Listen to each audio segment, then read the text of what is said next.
माझिया प्रियाला प्रीत कळेना. आई घ्या ना.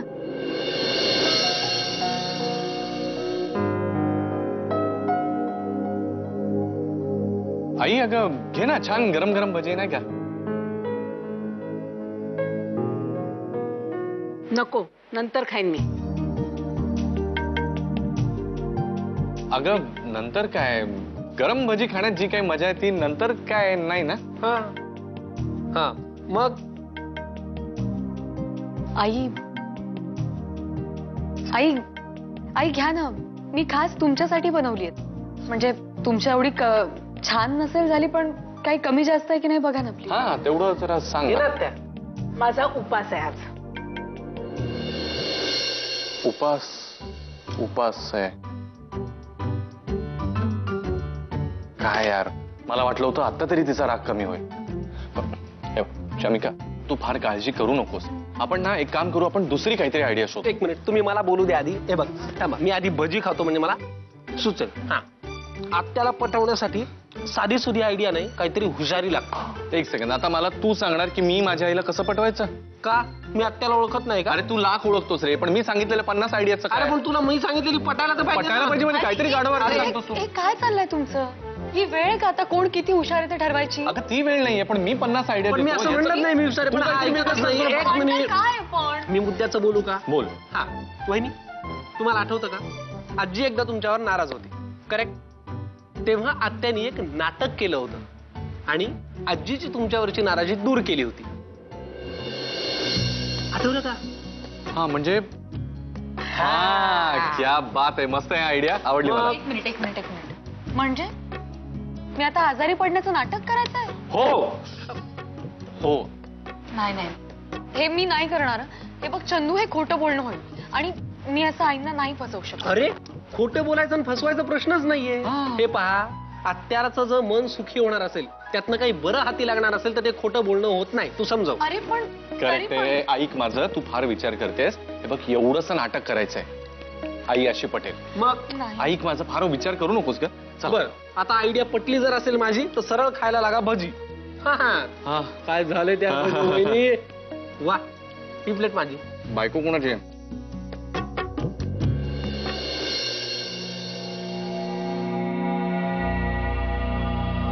पहला नशा पहला खुमार, नया प्यार है नया इंतजार.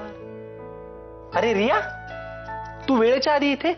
हे काय काय काय काय काय तुला असं वेळेच्या आधी बघून खूप वाईट वाटतं मला. चल चल, एवढ्या लवकर येण्याचा अधिकार नाही तुला. उठ उठ. प्लीज जरा शांत राहशील का? मला त्रास नको देऊस प्लीज. त्रासाच्या गोष्टी तू नको करू. तुला असं लवकर आलेलं पाहून आमच्या जीवाला किती त्रास होतो याची कल्पना आहे का तुला? गॉड, हे बघ चंदू, तुझी जर मस्करी करून झाली असेल ना, तर प्लीज कृपा करून जरा शांत राहा. मला आत्ता बोलण्याची इच्छा नाहीये. हा प्लीज. ओके, सॉरी, मस्करी बंद. आता काय झालं सांगशील का? काही नाही. अरे रिया, आता किलोवर भाव खात बसू नको. सांग ना, तुला सरळ विचारतो ना, मग सांग बरं काय प्रॉब्लेम आहे पटकन.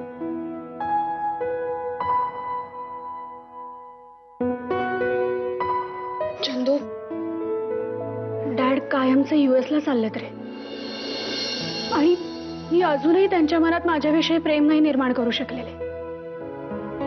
मला मला खूप वाटतं रे की त्यांनी मला प्रेमाने जवळ घ्यावं, माझी विचारपूस करावी, माझे लाड करावे, असं खूप वाटतं मला. पण खरंच तितकं आपुलकीचं रिलेशन नाहीये आमच्यामध्ये. आणि मला आता असं वाटतंय की वेळही निघून गेली. वेळ निघून गेली? काहीतरीच बोलतेस तू रिया. वेळ कुठे निघून गेली? तुला एक सांगू का मी? हे बघ, तुला पटेल नाही पटेल मला माहित नाही, पण तुला खरं सांगतो, हे अशा प्रेमाच्या भावनेच्या गोष्टी ज्या बोलायच्या असतात ना, त्याच्यासाठी आयुष्यात कधीच वेळ महत्वाची नसते. महत्वाची असते ती संधी. खरंच तू माझं ऐकशील ना, तर तू आत्ता इथनं तडक घरी जा, बाबांना जवळ घे, त्यांना सांग की मला अशी अशी तुमची गरज. तुला जे जे काही म्हणून वाटतं ना ते सगळं सांग. गॅरंटी आहे माझी, ते तुला 100% जवळ घेतील. खरंच? हा, लेट्स सी. चंदू, तुला मला आणखी एक गोष्ट सांगायची आहे. हा सांग ना. एक मिनिट, आता मूड नाही, कंटाळा आलाय, असली फालतू कारण देऊन मी आता रिहर्सलच करणार नाही असं काही सांगणार असेल तर अजिबात सांगायचं नाही. नाही रे, तसं काही नाहीये. मग बोल. मला मम्मा असं म्हणाली की यापुढे चंदूशी नाही बोलायचं, म्हणजे आपल्या भेटीगाठी नकोत तिला. मी आता काय करू सांग ना तूच, मला खरंच कळत नाहीये काय करायचं. काय करू, काय विचारतेस? तुझी ममा जे सांगते ते कर. अरे चंदू, हा, म्हणजे नाही, मी खरंच बोलतोय. असंही आता आपल्या नाटकाच्या रिहर्सल किंवा नाटकाचा प्रयोग संपल्यावर आपण भेटणार नाही होत ना.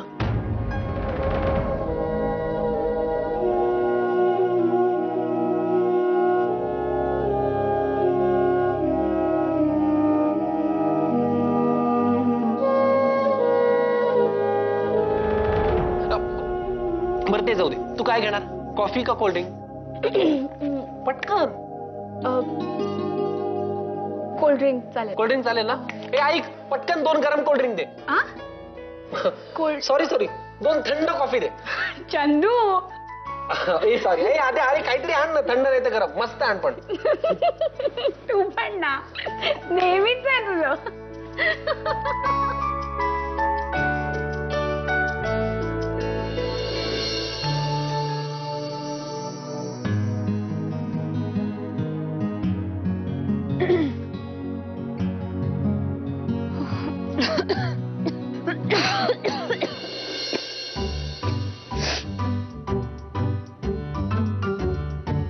शमिका,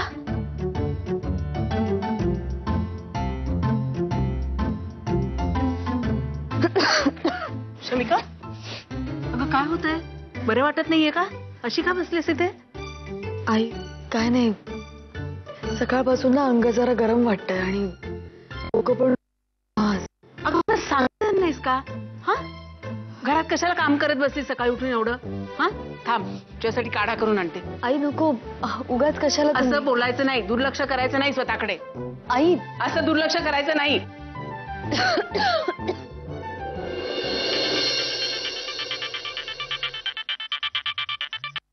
हॅलो. हा अभि, अरे आपला प्लॅन वर्कआउट होतोय. हो अरे, मी सांगितलं आईंना की मला बरं नाही वाटत आहे, तर आई लगेच गेल्या सुद्धा किचन मध्ये काढा करायला माझ्यासाठी. हो. हो.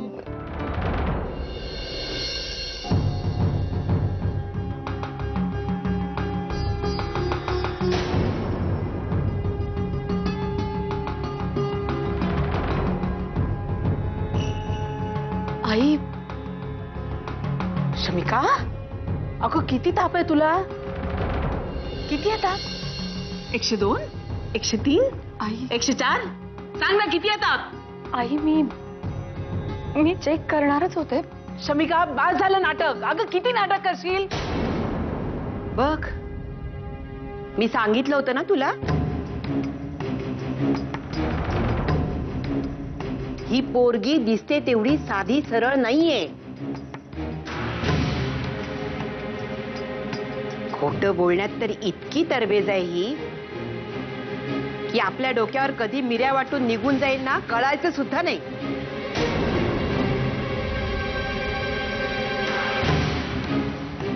नुसतं गोड गोड बोलणं ठाऊक आहे हिला.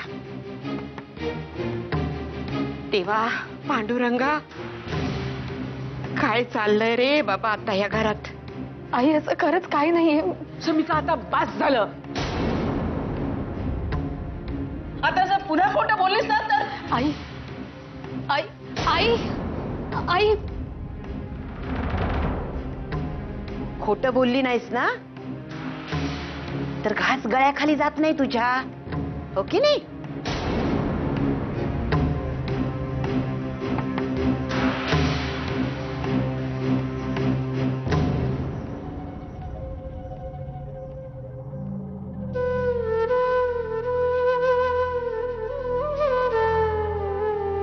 शमिका, तू का सगळ्यांची बोलणी खातेस?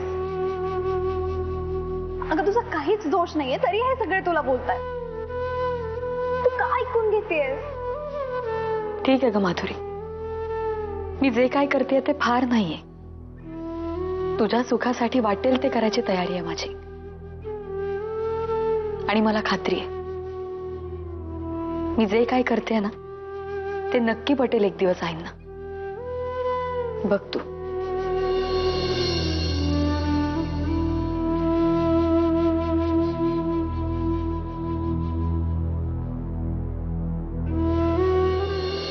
किती दिवस असे वागणार तुम्ही?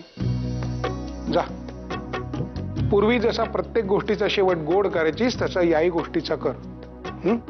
ऐक मला.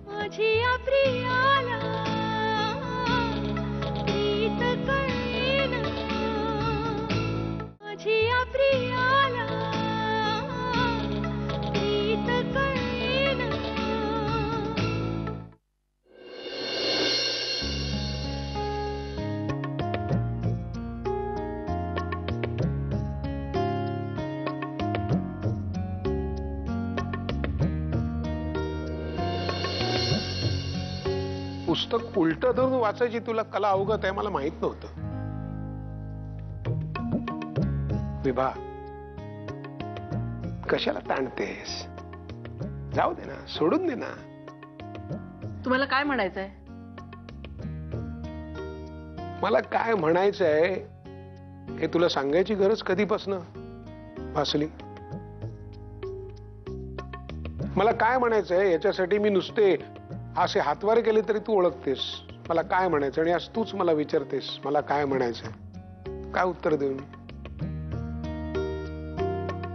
विभा, नवीन नवीन लग्नून जेव्हा या घरात तू आलीस ना तेव्हा काय प्रत्येक गोष्ट तुझ्या मनासारखी घडली होती का? काही वेळेला तुला राग आला, काही वेळेला तू दुखावली गेलीस, पण म्हणून तू प्रत्येक वेळेला आदळआपट धुसफूस केलीस का? नाही. उलट तू त्या प्रत्येक प्रसंगामध्ये समोरच्याला काय म्हणायचं असेल याचा विचार केलास आणि अशी वागलीस की त्या प्रत्येक गोष्टीचा शेवट गोड झाला. हो ना? मग आता इतक्या वर्षानंतर हे काय करतेस तू? अगं ह्यानी तू शमिकालाही त्रास देतेस तिच्याशी न बोलून आणि स्वतःलाही दुःखी करतेस. नाही का कळत तुला? अहो पण खोटं बोलली माझ्याशी ती. दादांत खोटं. दागिने गहाण टाकले त्यावेळेला बजावलं होतं मी तिला. पुन्हा खोटं बोललीस तर मी सहन करू शकणार नाही ते. तरी खोटं बोलली. त्यावेळेला ती खोटं बोलली नाही. त्यावेळेला त्या परिस्थितीत तिला तसंच बोलावंसं वाटलं. तिनं लपवलं का आपल्यापासनं? नाही. ती तुझ्या तालमीत तयार झाली. तिला माहिती आहे कुठल्या प्रसंगामध्ये कसं बरोबर वागायचं ते. तेव्हा तिने केलं ते तिच्या दृष्टीने योग्य होतं आणि आज जे तिने केलं ना ते सगळ्यांच्या दृष्टीने योग्य आहे. ती का खोटं बोलली? कोणासाठी बोलली? ती खोटं बोलली आपल्या मुलीसाठी ना, माधुरीसाठी ना. हे पटतंय ना तुला? हो ना? तिच्या खोटं बोलण्यामागची भावना तू जाणून घे ना. कळलंय तर ना? मग कशाला उगाच राग करतेस? सोडून दे. तेव्हा तुला जे काय बोलायचं असेल, तक्रार करायची असेल, जे काय तुझं म्हणणं असेल ना ते तिला स्वच्छ जाऊन सांग. अगं एका घरात राहतो आपण, आपला काही महाल नाहीये. समोरासमोर कधी ना कधी येणारच ना. किती दिवस असे वागणार तुम्ही? जा. पूर्वी जसा प्रत्येक गोष्टीचा शेवट गोड करायचीस तसा याही गोष्टीचा कर. ऐक मला.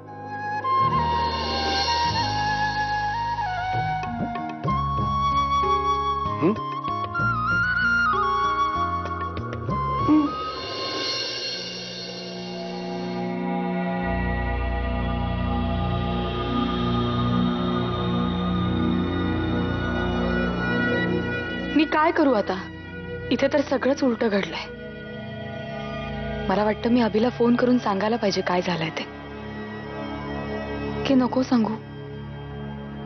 खरंच मला काहीच सुचत नाही आता.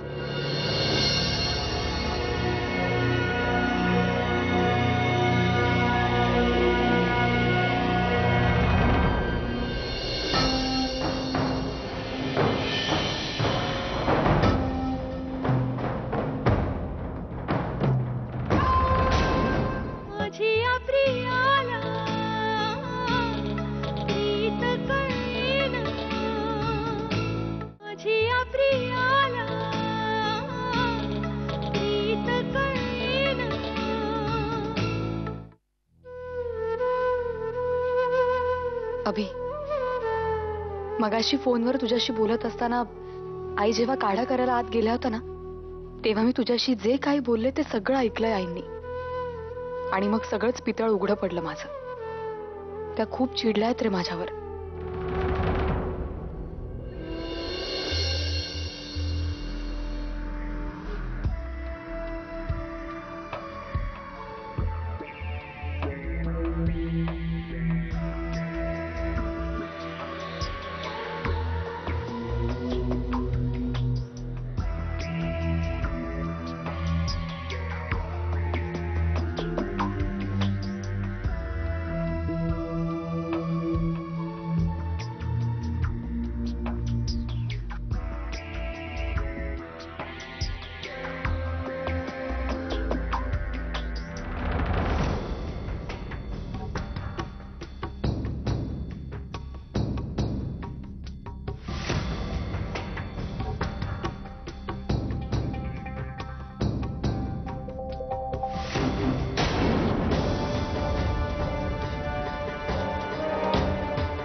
अनिरुद्ध, ते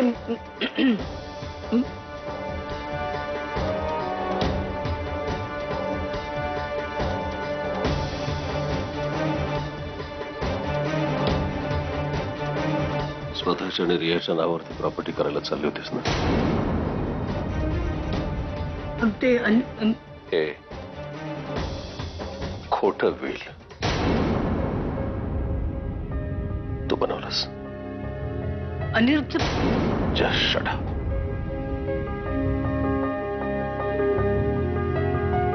नाहीतर आणखीन एखादं खोटं बोलशील तू. संध्या, लाज वाटत नाही तुला? मी काय बोललीस तू? आश्रमामध्ये जायला निघालीस मग?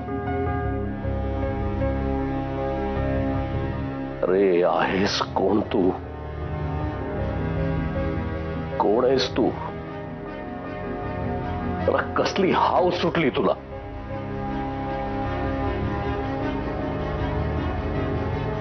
कसली हाव सुटली तुला? जितकी हाव सुटली त्याच्या 1% सुद्धा तुझ्याकडे बेशरम नावाची गोष्टच नाही. तुला कसली निर्लज्ज बाई आहेस का? काय काय माझ्या मुलींचे हक्क हिरावून घ्यायला निघाली होतीस ना तू? काय म्हणालास? मी तुझ्या मुलींचे हक्क? का? रिया तुझी मुलगी नाहीये म्हणून? मी तुझी बायको नाहीये? तिचा आणि माझा हक्क तू हिरावून घेतलास असं मी म्हटलं तर? हे तू मला बोलतेस? जिथे 20 वर्षापूर्वी जिने मला मारण्याचा प्रयत्न केला, ती तू स्वतःच्या हक्कांविषयीच्या, आपल्यातल्या नात्यांविषयीच्या गोष्टी तू बोलतेस.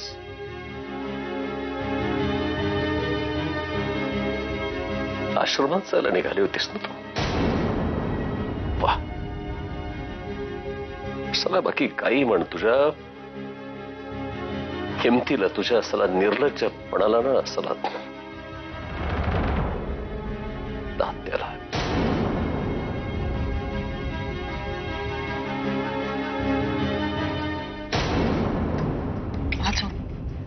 अनिरुद्ध काय करतोयस? अनिरुद्ध हात सोड माझा. हात सोड. अजून तुझा हात आहे ना संध्या, तो कित्येक वर्षांपूर्वीच मी सोडून दिलेला आहे. आणि आता जी गोष्ट मी करायला जाणार आहे ती सुद्धा गेल्या कित्येक वर्षापूर्वीच मी करायला हवी होती. अनिरुद्ध, अनिरुद्ध, अनिरुद्ध सोड मला. मी इथून गेल्याच्या नंतर मला माझ्या मुलींची कुठल्याही प्रकारची चिंता नकोय संध्या. कारण तू एक अशी बाई आहेस की कुठल्याही थराला जाऊन तू भागू शकतेस याची कल्पना आहे मला. या घराच्या आसपास सुद्धा मी तुला फिरकू देणार नाही.